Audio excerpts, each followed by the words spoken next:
Ao longo dos últimos episódios do Caminhos da História, temos vindo a seguir o trajeto durante os séculos das igrejas no Grande Porto, os seus estilos, a sua arquitetura. No episódio anterior, acompanhámos aquele que foi um dos estilos mais marcantes, coincidente com o século XVII e o século XVIII, o Barroco. Mas no final desse século XVIII começa a emergir entre nós uma outra estética, muito por influência dos ingleses, da poderosa comunidade inglesa do Porto. Isto porque esse novo estilo, o neoclássico, é marcante nos países do norte da Europa e, nomeadamente, em Inglaterra. E por isso não admira que estas primeiras manifestações neoclássicas ocorram em edifícios de arquitetura civil e ligados aos ingleses. É o caso, por exemplo, da feitoria inglesa ou então do Hospital de Santo António, cujo projeto é de um arquiteto inglês, John Carr. Teremos que esperar pelo século XIX para começarmos a ver então o neoclássico a surgir também na arquitetura religiosa. Mas o século XIX é um século de grande instabilidade no nosso país. Logo no início, as invasões napoleónicas, depois a Revolução Liberal, depois a Guerra Civil entre liberais e absolutistas. Tudo isto vai contribuir para esta enorme instabilidade e também para que os projetos de construção de templos ao longo do século XIX sejam muito condicionados. E por isso, não abundam templos neoclássicos no Porto e na sua região, mas alguns marcantes. Estamos junto de um desses casos, a Igreja da Trindade. E podemos observar exatamente essas características do neoclássico, esse apego ao mundo clássico, nestas linhas simples, depuradas, sem um excesso de decoração. É isso que podemos contemplar aqui no exterior, mas também no interior, naquela que é uma das maiores obras de um arquiteto que marcou o neoclássico entre nós, Carlos Amarante.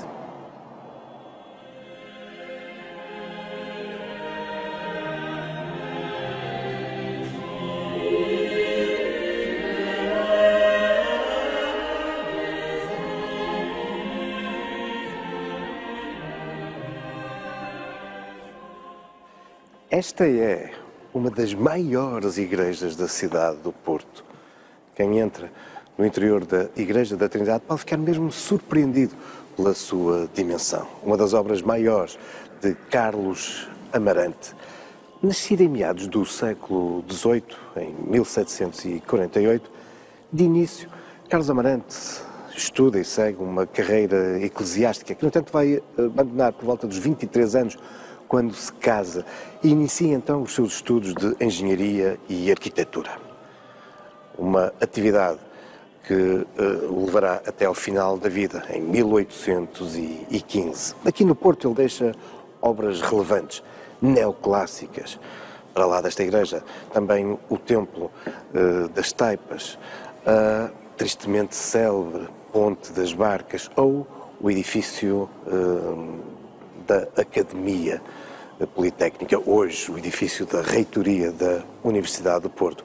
Mas ele é também o autor de outras obras marcantes no norte do país, obras emblemáticas do neoclássico, por exemplo, o Palácio da Brejoeira em Monção, a reconstrução das muralhas de Valença, a Ponte sobre o Tâmega em Amarante e, claro, a Igreja do Bom Jesus de Braga. Mas esta é a igreja mais imponente que ele construiu. Aliás, é aqui que se fará sepultar. E o estilo neoclássico é bem evidente também no interior. Aliás, muita da grandiosidade desta igreja deve-se a essas linhas simples, clássicas. Também aqui é um certo desapego do excesso da decoração, o que acaba por dar uma maior profundidade e uma outra monumentalidade ao templo. Até na sua cobertura, com as abóbadas de berço, isso é sublinhado. Mas estamos aqui também perante um daqueles casos em que fruto das vicissitudes de que vos falava, a obra vai se prolongar ao longo de todo o século XIX. Por exemplo, durante o cerco do Porto, a Igreja ainda não tinha sequer a sua cobertura. E por isso, ela é também uma Igreja que nos faz aqui como que uma ponte entre o Barroco, porque temos ainda, nomeadamente nos retábulos, muita da tradição barroca, mas também fazendo já a ponte para os estilos que se irão seguir ao neoclássico. Aliás, a obra só iria terminar nos inícios do século XX.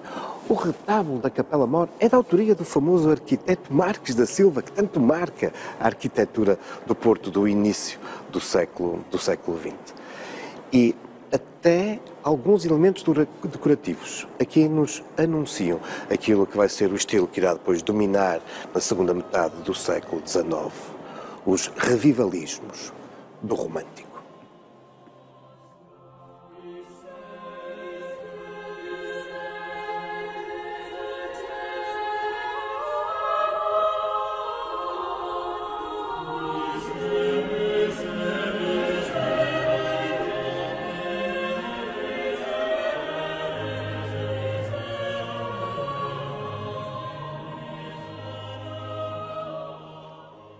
Embora mais tardio do que nos grandes centros culturais e artísticos da Europa, França, Inglaterra, Alemanha, também em Portugal, a segunda metade do século XIX vai ficar marcada pelo movimento romântico, que, entre muitos outros aspectos, se caracteriza por um certo apego em relação à identidade, à história, ao passado dos países, das comunidades. E por isso, por exemplo, na literatura, a importância dos romances históricos ou o recuperar de velhas lendas e tradições, veja-se entre nós, por exemplo, o papel dessa primeira geração de românticos que inclui Alexandre Herculano ou Almeida Garrett. É este apego ao passado que vai também fazer com que as ruínas sejam valorizadas. E muitas vezes, se não há ruínas, inventam-se. Faz muito parte da estética romântica, por exemplo, nos jardins. E é neste contexto que, do ponto de vista da arquitetura, também religiosa, vamos assistir a uma valorização de antigos estilos. Constrói-se imitando antigos estilos, nomeadamente medievais.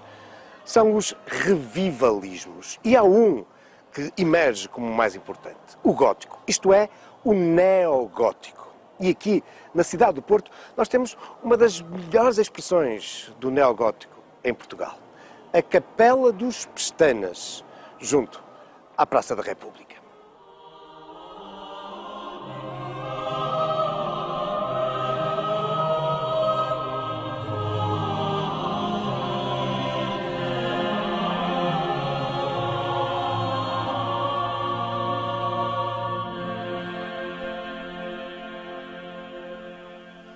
A Capela do Divino Coração de Jesus, popularmente conhecida como a Capela dos Pestanas, foi edificada entre 1878 e 1890. O autor do projeto é um arquiteto, na altura marca também muitas das principais obras que estão a decorrer na cidade do Porto. A fase final do Palácio da Bolsa, da Associação Comercial, ou então o edifício da Alfândega. É uma obra encomendada por José Joaquim Pestana, e daí a designação dos Pestanas, uma vez que esta capela está contígua ao palacete da família. Curiosamente, ou sintomaticamente, na fachada da capela podemos observar as imagens de São José e São Joaquim, o nome do homem que mandou erguer a capela. E são peças de um outro artista plástico relevante no panorama do nosso país do final do século XIX, Soares dos Reis. Mas aqui estamos, de facto, perante aquela que é uma das principais obras em Portugal do neogótico. E não é só a arquitetura que observamos no exterior, ou aqui também, bem marcante no seu interior. Há esse revivalismo também bem patente nos fabulosos vitrais produzidos na Bélgica e também nas pinturas de Trompe-l'œil. Todo este ambiente, de algum modo, inspirado naquela que é uma das obras grandes do gótico mundial, Sainte-Chapelle, em Paris. Estamos num ambiente completamente revivalista. neogótico, ligado a uma família relevante da cidade. E não é por acaso que os historiadores da arte afirmam que nunca se construiu tanto gótico, tanto neogótico, como no século XIX. Afinal, esta também é uma forma de afirmação social, como que de uma nobilitação, tal como na Idade Média os senhores mandavam erguer igrejas, catedrais e palácios góticos. Também agora, no século XIX, a elite social se nobilita, erguendo edifícios neogóticos, capelas, aspectos revivalistas nas suas residências e também nos seus jazigos neogóticos, nos cemitérios que se vão desenvolvendo também aqui, na cidade do Porto.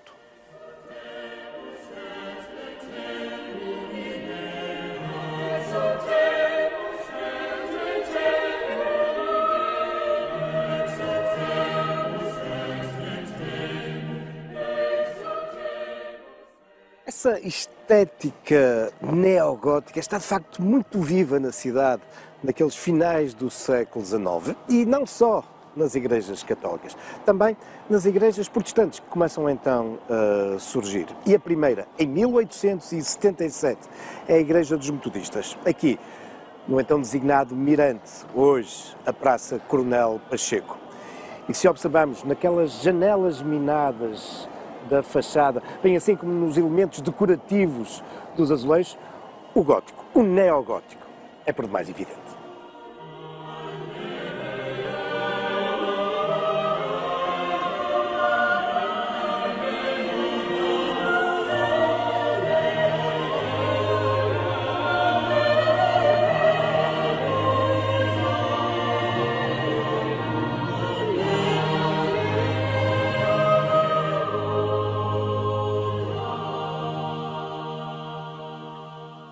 O gótico, isto é, o neogótico, o reviver desse antigo estilo medieval, está também presente no interior da igreja aqui do Mirante. Desde logo, na evocação dos arcos quebrados tão tradicionais desse estilo que podemos observar aqui no púlpito, ou na decoração em madeira que recobre as paredes, ou até aqui nesta estrutura, naquela que é a mais antiga igreja protestante da cidade do Porto, para portugueses. Sim, para portugueses, porque, em boa verdade, há já várias décadas que existia uma outra igreja protestante, a Igreja Anglicana, mas esta era apenas para a importante comunidade inglesa do Porto, localizada, essa igreja anglicana, naquele que é hoje o Largo da Maternidade, o antigo Campo Pequeno. Importa perceber que nesse século XIX, de um modo progressivo, a tolerância religiosa, salvaguardada até do ponto de vista da legislação, vinha-se afirmando. No entanto, não deixa de haver uma série de entraves à prática da religião protestante. Aliás, a tradição diz-nos que o salão de culto desta igreja metodista aqui no Mirante se encontra no primeiro andar para que os fiéis estivessem a salvo de eventuais apadrinhamentos que pudessem passar para o interior da igreja. Um momento importante na tolerância religiosa para outras fés que não exclusivamente a católica vai decorrer na sequência da implantação da República, em 1910. É nesse contexto que veremos também surgir outras igrejas não católicas construídas de raiz na cidade. Caso, por exemplo, da Igreja dos Batistas, o Tabernáculo, na rotunda da Boa Vista. E é também ainda durante a Primeira República que se começam a criar as condições para que, alguns anos depois, seja construída no Porto aquela que é a maior sinagoga da Península Ibérica.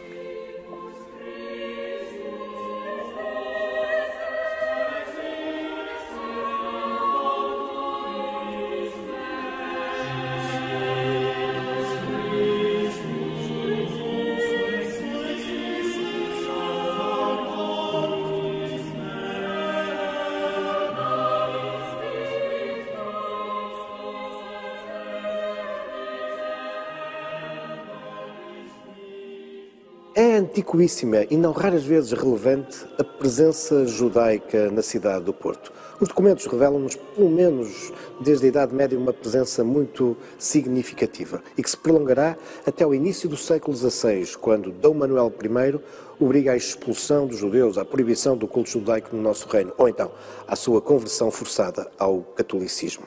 Só no século XX voltarão os judeus no Porto a ter um espaço de culto. Esta sinagoga.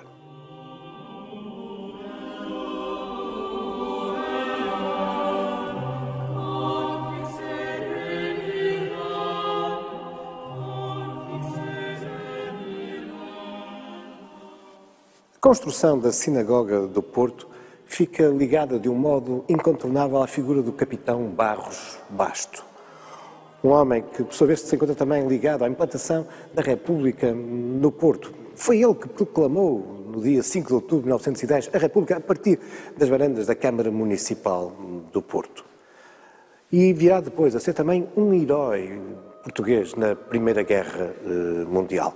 Mas a Primeira República permite também, de alguma forma, alguma tolerância religiosa, pelo menos para as expressões religiosas não católicas. E é também nesta altura que se dá a conversão de Barros Basto ao judaísmo. Barros Basto, que se fixa em 1921 na cidade do Porto e aqui vai desenvolver um programa que irá culminar com a construção deste templo.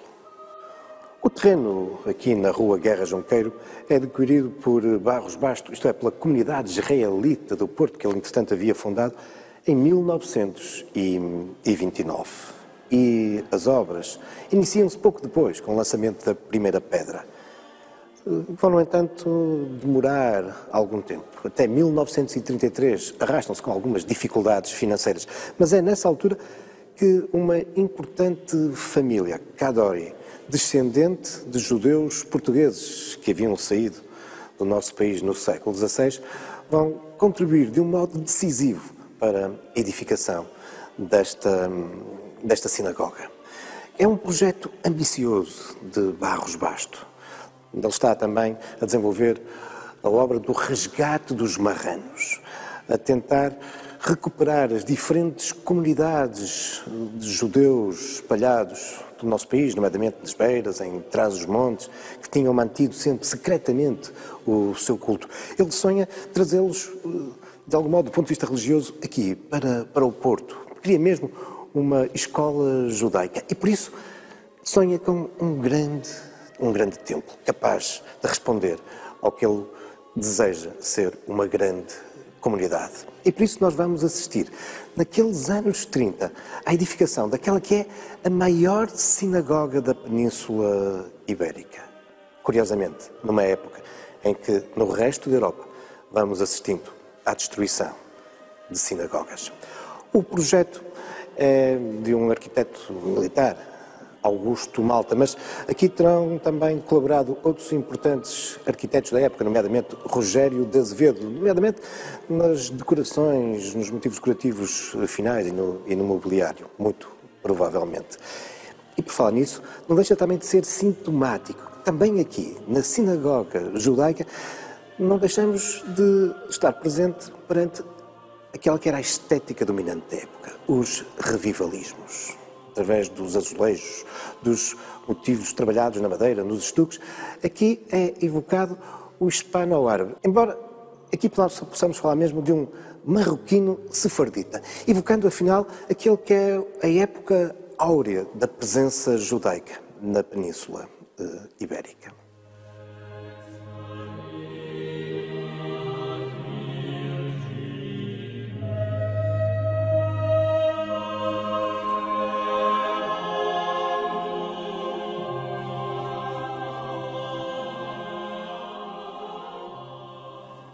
Mas regressemos aos templos, às igrejas católicas que entre nós são, obviamente, dominantes. Nas primeiras décadas do século XX, continuam a ser caracterizadas por este apego revivalista no que diz respeito à sua arquitetura, às intervenções artísticas, esta procura de fazer reviver antigos estilos, algo que vinha já, como vimos, desde a tradição do romantismo do século XIX. Só que agora, nestas primeiras décadas do século XX, já não é só o neogótico que é utilizado. Outros revivalismos vão também surgindo. É o caso, por exemplo, do neomourisco, que aqui na área do Porto tem como auge o famoso Salão Árabe no Palácio da Bolsa, no Porto. Mas há outros, nomeadamente aplicados também às igrejas. Caso, por exemplo, do neobizantino, que vos irei falar no próximo episódio a propósito da Igreja do Marquês do Pombal. E claro, há também o neo-românico, a procura de imitar esse estilo que havia marcado tanto a Idade Média, o românico. Ora, na área metropolitana do Porto, uma das igrejas neo-românicas que se impõe é esta, a Igreja Paroquial de Espinho. Ela é construída a partir de 1930 com base num projeto de Adães Bermudes. É uma igreja imponente, com uma alta torre cineira, que na sua base é antecedida por este pórtico num claro arco de volta perfeita, tão típica do românico. É uma igreja que veio substituir a que tinha existido anteriormente na Praça Nova e que tinha desaparecido com o avanço do mar sobre a zona litoral e histórica de Espinho que se tinha registado no início do século XX. Mas as marcas românicas, neo-românicas, são evidentes não só no exterior, mas também no seu interior.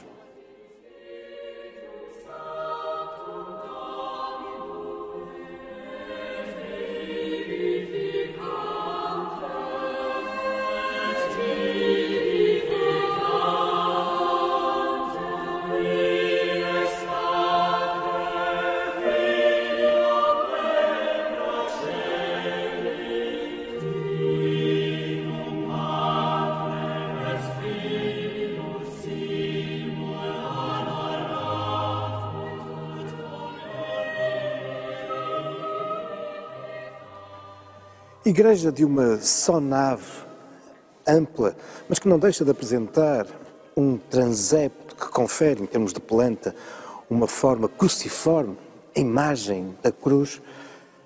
A paroquial de Espinho continua a ser marcada no seu interior por esse apego revivalista, essa vontade de fazer reviver o estilo medieval românico.